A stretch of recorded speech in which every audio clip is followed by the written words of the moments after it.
Imagine standing in the heart of ancient Rome on a blazing summer day. The roar of 50,000 screaming spectators thunders in your ears. The air reeks of blood, sweat, and wild animals. Before you rises a colossal structure of stone and marble, 4 stories tall, a monument so massive it dominates the entire city. This is the Colosseum, and for nearly 400 years it was the stage for the most spectacular, brutal, and extravagant shows the world has ever seen. Gladiators fought to the death. Exotic animals were slaughtered by the thousands. The arena floor was flooded for full-scale naval battles. Blood soaked into the sand while the masses screamed for more. This wasn't just a stadium, it was a symbol of Roman power, a tool of political control, and the greatest entertainment venue in human history. And its story is far stranger and more brutal than you imagine. Our story begins in 64 CE, when a catastrophic fire devastated Rome.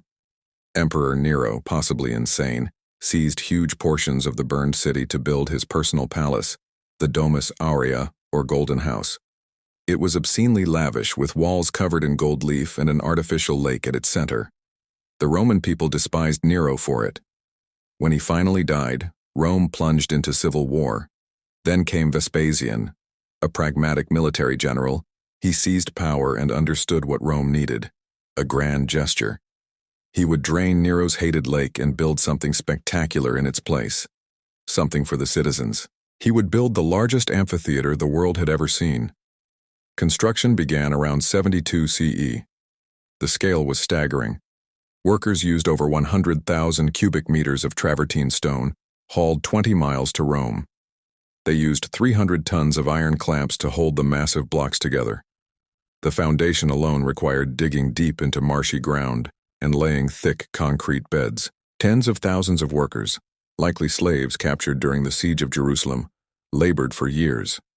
Vespasian didn't live to see it completed.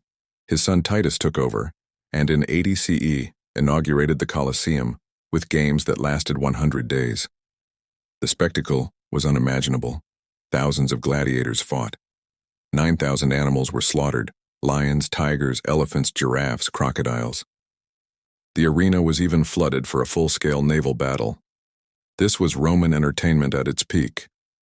The Colosseum's real name was the Flavian Amphitheater, but people started calling it the Colosseum because of the Colossus of Nero, a 100-foot bronze statue that stood nearby. In its prime, it was breathtaking. The outer wall was 4 stories high, each level with different architectural styles. The facade was clad in gleaming marble, and statues filled niches between the arches. At the top, a massive retractable awning called the velarium could be extended to shade spectators from the sun. It took a team of sailors from the Roman Navy to operate it. Inside, the arena floor was covered in sand. Arena literally means sand in Latin. Beneath that sand was the hypogeum, a 2-level labyrinth of tunnels and mechanical lifts. This is where gladiators and animals waited.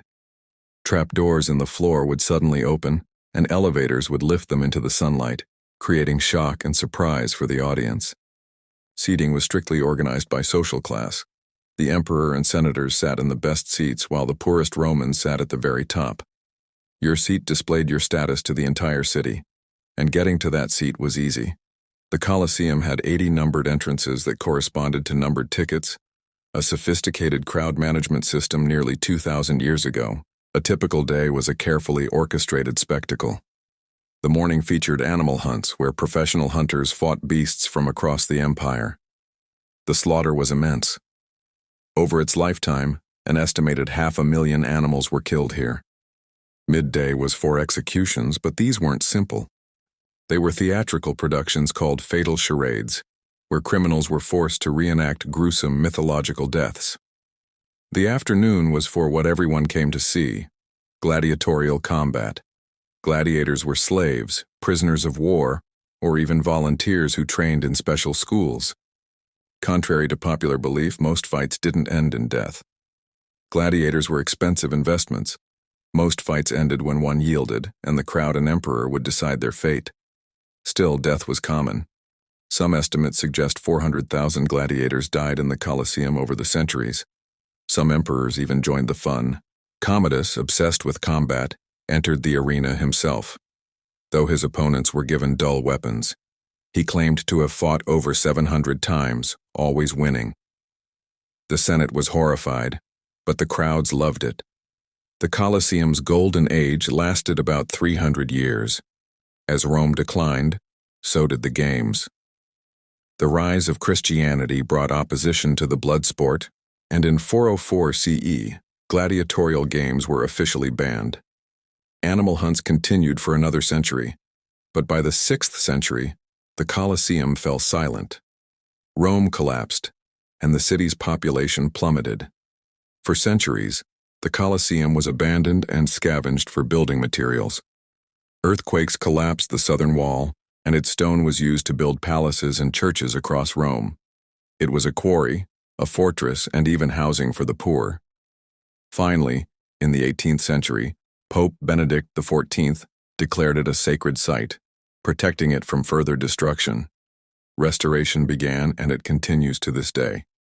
Now the Colosseum stands as a symbol of Rome itself, visited by over 7 million people a year. Walking through it, you can still see the towering arches and underground passages. You can almost hear the roar of the crowd, the clash of swords, the growl of lions. It's a monument to human ambition, engineering brilliance, and our capacity for both greatness and cruelty. The Colosseum stands, and the world still comes to witness its power. Have you visited the Colosseum? What shocked you most about its history? Let me know in the comments. If you enjoyed this deep dive, don't forget to like and subscribe for more incredible stories from history. Thanks for watching.